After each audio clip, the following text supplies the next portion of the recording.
Sekumpulan setan mengelilingi Raja Iblis. Mereka keheranan melihat Raja Iblis yang biasa saja jika ada seorang ahli ibadah yang mati. Namun dia sangat gembira ketika ada orang yang berilmu mati.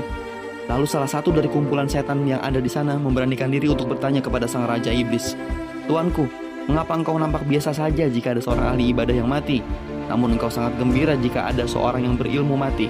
Bukankah engkau membenci orang yang beribadah kepada Allah? Namun mengapa engkau tidak gembira atas kematiannya?" Raja Iblis lalu bangkit. Dia agak malas meladeni pertanyaan para setan.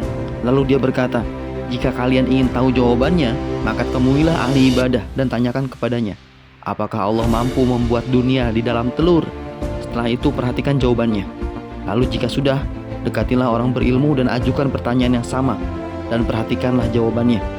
Pergilah kalian sekarang kepada dua orang tadi jika ingin tahu jawabannya." Lalu para setan segera pergi untuk menemui jawaban kepada orang ahli ibadah dan orang berilmu. Mereka akhirnya melihat seorang ahli ibadah yang sedang melaksanakan sholat. Setelah dia selesai sholat, setan menghampirinya dan mengajukan pertanyaan, "Apakah Allah Tuhanmu mampu menciptakan dunia di dalam sebuah telur?" Ahli ibadah itu lama berpikir, lalu menjawab, "Aku nggak tahu ya. Rasanya sulit membayangkan jika menciptakan dunia di dalam sebuah telur." Lalu setan itu pun segera pergi dan mencari orang berilmu. Mereka pun menemuinya sedang membaca sebuah kitab di bawah pohon rindang.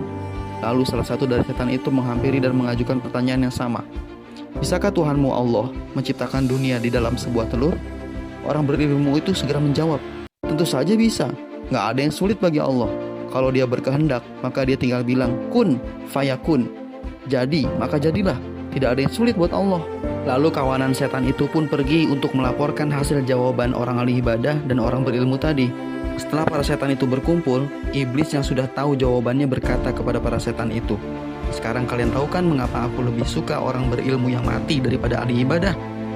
Orang ahli ibadah walau banyak ibadahnya, namun karena tidak berilmu maka dia menjadi kufur karena jawabannya. Dia menganggap Allah tidak mampu membuat dunia di dalam telur. Padahal tidak ada yang mustahil buat Allah. Tapi lihat jawaban orang yang berilmu. Dia memahami betul kalau Allah maha mampu menciptakan apapun.